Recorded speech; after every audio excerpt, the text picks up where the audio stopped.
Hello YouTube, Devin here again, and today I have a special helmet video comparing probably the two northernmost armies that are actually qualified as probably being able to hold their own. One for certain, the other one kind of opinionated. What I like to call the Rumble in the North here. And on the left, we have a 6B47 Russian helmet, and on the right we have a Canadian cg634 helmet. So we're going to compare these two today about pretty much every feature, and we're going to see which one you think, and in my opinion, I'll give you at the end, is the better helmet. So feel free to input which one you think would be better in the comments. In the background, we have on the left we have the Canadian Desert Digital camouflage, and on the right we have another variation of Digital Flora. There's like 40 different variations of Digital Flora depending on which company made them. So we'll go back to the helmets here now. First off, we're going to start with the covers. All right, and the cover on the Russian one is made out of a nylon material and is in my opinion, probably the best helmet cover in the world out there for a helmet. So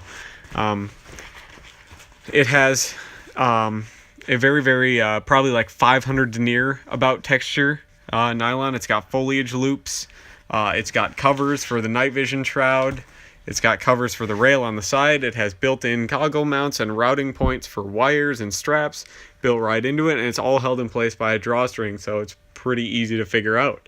Now we'll move to the inside here. The inside actually has this huge chin and ear flap and neck guard assembly that has grommets built right into it, so you could still hear. But this doubles as a second point of attachment, and it's held in place with two D-rings and a strap with Velcro on it, as well as some elastic here in the back to make sure it fits your nape very well. This can be tucked under the helmet cover when not in use, and normally, like how I have it, it's a size 3, as you can see, because I wear a large 6B47. It's actually a size 2 6B47. They come in 3 sizes, but this helmet cover fits a little bit nicer, in my opinion, over the size 2 helmet. So yeah, we'll move on to the Canadian helmet cover here now, and the Canadian helmet cover is made out of like 100% cotton material, if I had to think, or it'd be like a blend. But it's a very mostly cotton blend. Now this helmet cover is very close fitting. It's very form fitted to the helmet, and it's not the best helmet cover out there, but it's certainly iconic, and it did its job. It worked very well for what the Canadians had intended for their helmet. As you can see, it's a little bit tighter by how long it's taken me to get off here. It's a really thin fabric, so its only purpose isn't really to protect the shell of the helmet. It's mostly to just break up that camouflage. You can see the label here. Here it is. It's medium, or moyen in French. It's helmet cover, or cover casque if you speak French. It's got both the numbers in it. It's got everything, and it's made by MDN of Canada. They make a lot of the uniforms and everything for the U.S. military. It's not held in place with loops or a drawstring. It's held in with a bunch of plastics tabs, 2 on each of the ears, and a big wide short one here in the front to hold the bill of the helmet. So we'll get those out of the way now. Now you can see the shells of the helmet. Now these are very similar in size and shape. The Canadian one's a little bit taller, a little bit more egg-shaped than the Russian one, but for the most part, these are pretty close as far as suspension type goes, and chin strap setup, and overall shape, size, and fit. They're pretty close. So the cg634 here is kind of a strange shape. It was way ahead of its time, the shape of this helmet. It has a slight build to it. It has very bulbous, rounded ears compared to like a lot of the American designs. They tended to go for a shorter a deeper skirt, whereas the Canadians went for a shallower skirt and just bulged the ears up into the shell of the helmet more, so it fits a little bit better. It is 3-point chin strap, and the only 3 screw points are where the chin strap mounts are. Those are the only things that hold in the liner as well. For the Russian helmet, it has a lot of screw holes in it. This is a lot lighter shell, as you can see, just like the Canadian one. It has a slight bill. It does have the built-in NVG shroud. The Canadian helmet does not. It also has a built-in rail, which the Canadian helmet does not. But it has 6 screws positioned around it, much like a PASGAT, because this has almost an exact copy of a PASGAT liner, but with a 3-point chin strap instead of a 2-point chin strap. So, yeah. The 6B47 is about half the weight of the Canadian helmet. These are made out of Spectra fiber, which is a lot like Kevlar, and for all intents and purposes, it performs pretty much the same as Kevlar. It just doesn't break down as fast as Kevlar, and it was very, very expensive when this helmet was developed, but now it's kind of become a little bit cheaper. This helmet is made out of what the Russians call VSM fiber, which is an aramid mix of fibers, which makes it a very, very strong helmet. This helmet will defeat more threats, and it's about half the weight as the Canadian helmet.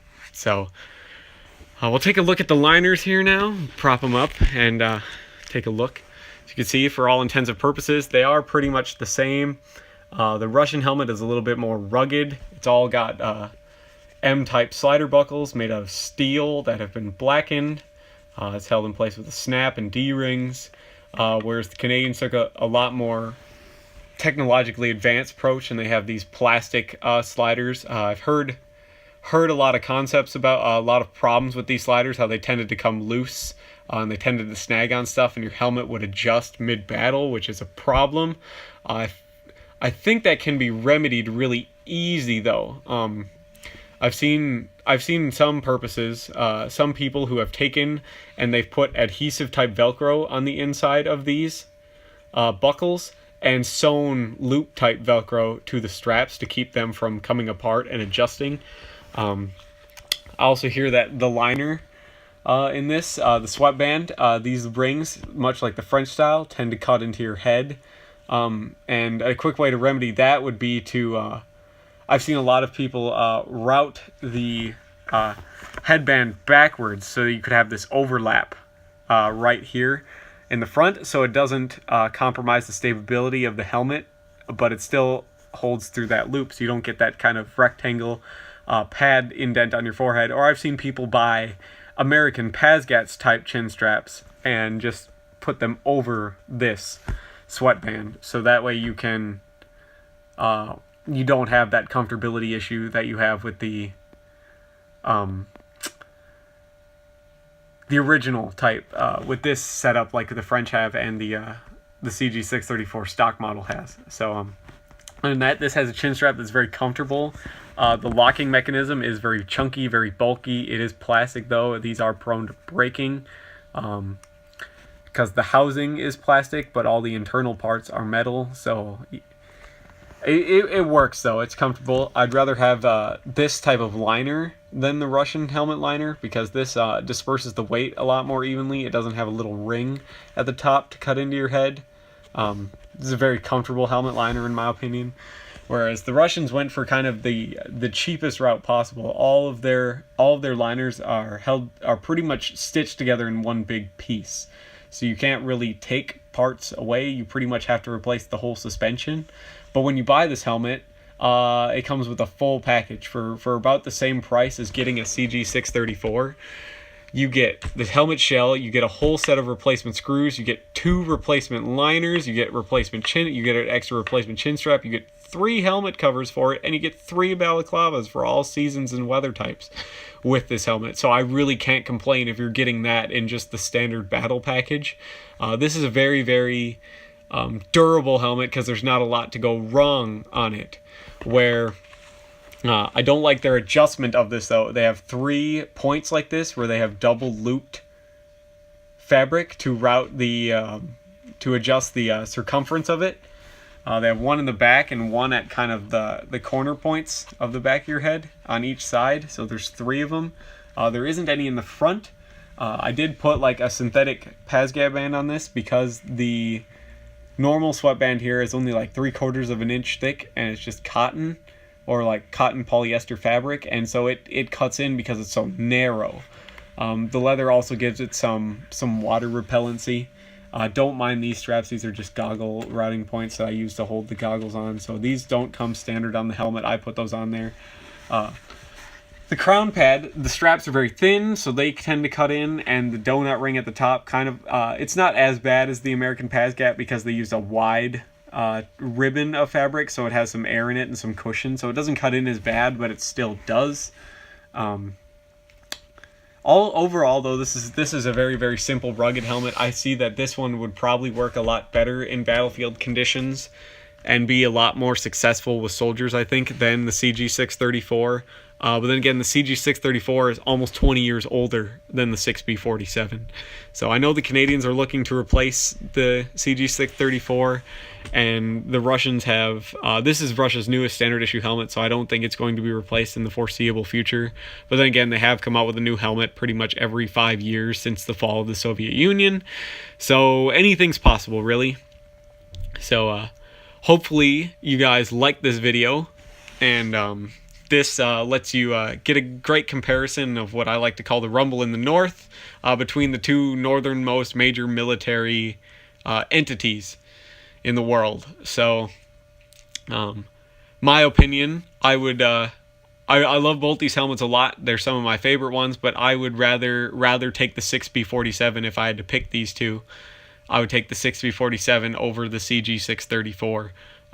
If I could modify and do anything I wanted to the suspensions in these, anything like that, I would take the cg634 if I was able to change stuff up on it, but I don't want to change stuff up on it. If I get a second one, I'll do like what I said and put all the Velcro on it and make this liner rock solid and not have any problems, because I understand that these both have their flaws, but I think the Russian helmet has less flaws.